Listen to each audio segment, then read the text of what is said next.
और सबसे महत्वपूर्ण बात कि रोहतक के अंदर चौधरी देवीलाल के जन्मोत्सव पर होने वाली सियासी जो उनकी रैली है वो राजनीति के अंदर क्या कोई नया मोड़ लेकर के आए। अभय सिंह चौटाला रोहतक में रैली करके एक संदेश देना चाहते हैं।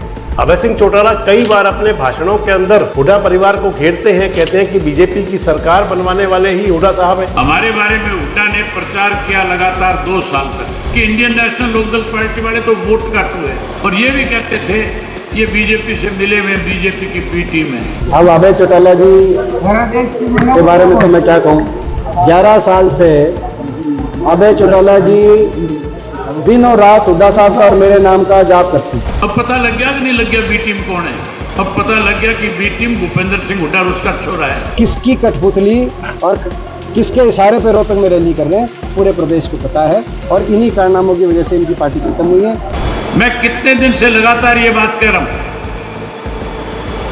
कि हुड्डा जो है बीजेपी के साथ मिला हुआ है, लेकिन जितना नाम ये हुड्डा साहब और मेरा लेते हैं उतना भगवान का ले लें तो क्या पता ही ना कुछ बताओ। चौधरी देवीलाल और भूपेंद्र सिंह हुड्डा के समय का जो आमना सामना था वो आज भी हुड्डा साहब और अभय सिंह चौटाला का आमना सामना चल रहा है। उनको लगता है हमारी वजह से उनकी पार्टी का जनाधार समाप्त हुआ, लेकिन उनकी पार्टी का जनाधार उनकी छवि की वजह से खत्म हुआ।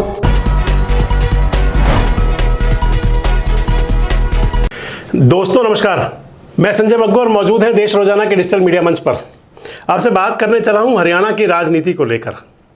दरअसल सियासत के अंदर हमेशा कुछ नया बनता चलता रहता है, और अगर हरियाणा की राजनीति की अगर बात भी करें तो इस समय हरियाणा की सियासत के अंदर एक चर्चा है, और वो चर्चा है कि क्या इंडियन नेशनल लोकदल यानी कि अभय सिंह चौटाला रोहतक को अपनी कर्म भूमि बनाने जा रहे हैं। क्या अभय सिंह चौटाला उस सरजमी को, जो सियासी जमी थी, जो कहीं खो गई थी, उसको तलाश करने के लिए रोहतक को एक सही मुकाम पा रहे हैं।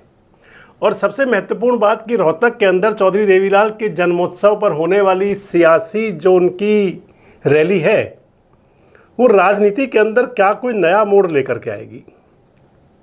दरअसल रोहतक चौधरी देवीलाल परिवार की इंडियन नेशनल लोकदल की कभी कर्म भूमि रहा है। भले ही रोहतक से चौधरी देवीलाल लोकसभा के 3 चुनाव हार गए, लेकिन इसके बावजूद भी रोहतक के साथ जो उनका जुड़ाव था, जो लगाव था, वो सियासत के अंदर एक अलग स्थान रखता था।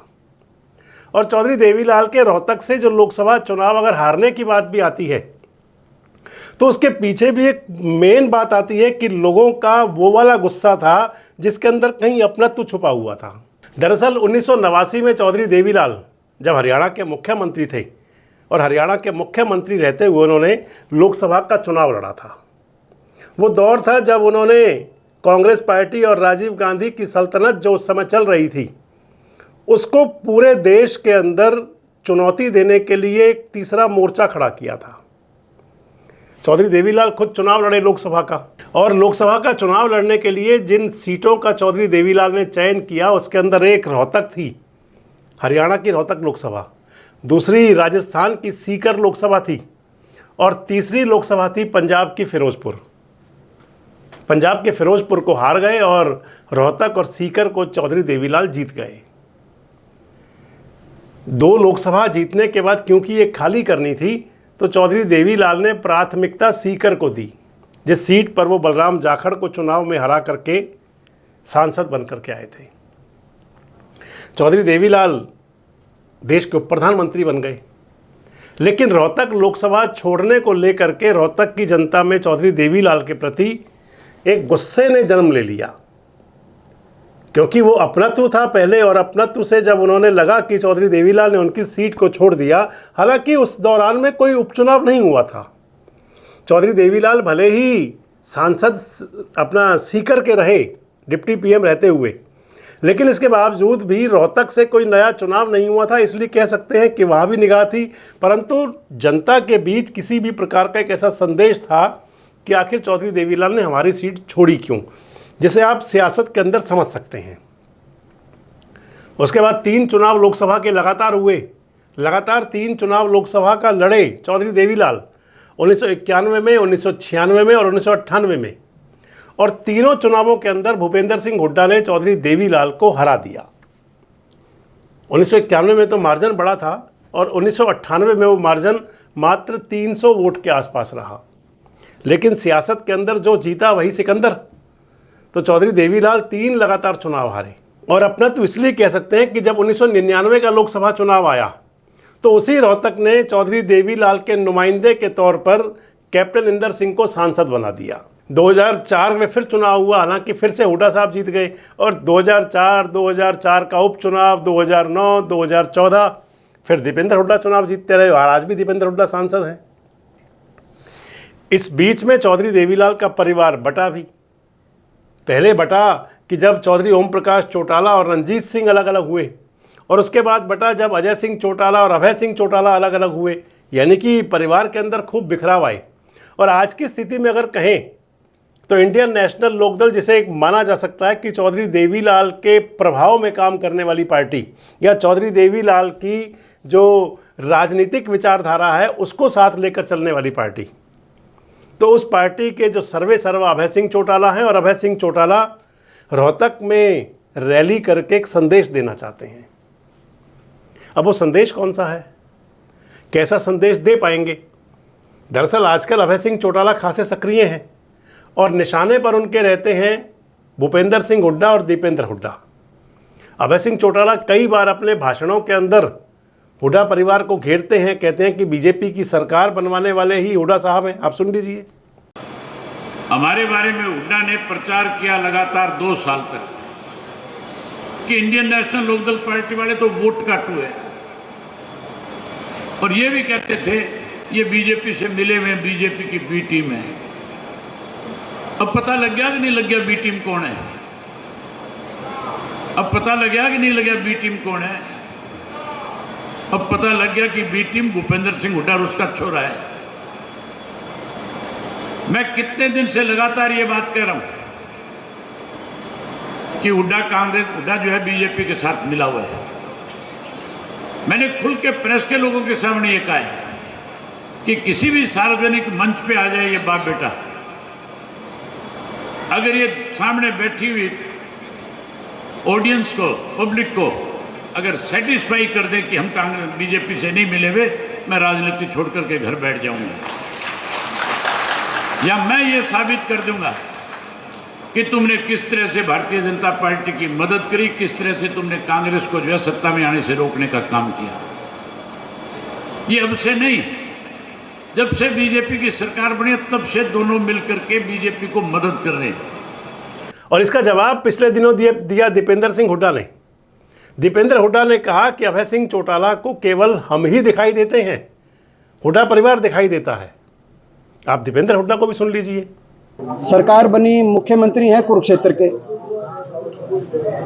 सुपर मुख्यमंत्री जिनके हाथ में डोर है खट्टर साहब वो करनाल के। ये कह रहे हैं बीजेपी को हटाएंगे, लेकिन रैली कर रहे हैं रोहतक में।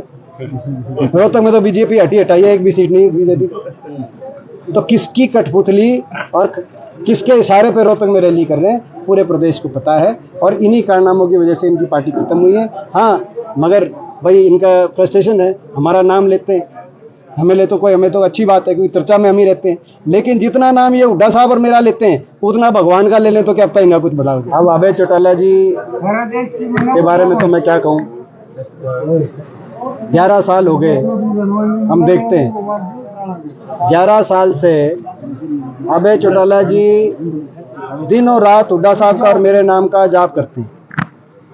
वो सुबह हुड्डा साहब का नाम लेके अपना शुरुआत करते और रात को मेरा नाम लेके सो जाते हैं। रात को शायद सोने के बाद भी उनको हमारे सपने आते हों, और उसके बाद जो है वो फ्रस्ट्रेशन में असल में, और वो फ्रस्ट्रेशन में इसलिए क्योंकि उनकी पार्टी खत्म होगी, जनाधार समाप्त हो गया। उनको लगता है हमारी वजह से उनकी पार्टी का जनाधार समाप्त हुआ है, लेकिन उनकी पार्टी का जनाधार उनकी छवि की वजह से खत्म हुआ। बार बार बीजेपी की और खट्टर साहब की कठपुतली के रूप में जो काम करते हैं वो आपको कांडा बता देंगे। तो कांडा का बयान आया था कि खट्टर साहब ने कहा कि चाहे कुछ लगाना पड़े अभय के लड़के को जिताइयो, अभय को जिताइयो। वो क्यों बताया कि वो किया था? तो एक कठपुतली की तरह वो काम करते, चुनाव जीतते ही अपने लड़के को लेके खट्टर साहब से मिलवाने लेके जाते हैं दिल्ली। हर जगह बीजेपी का साथ देते हैं, बीजेपी का साथ देते हैं, उनकी खुद की छवि, उस वजह से इनकी पार्टी खत्म होगी।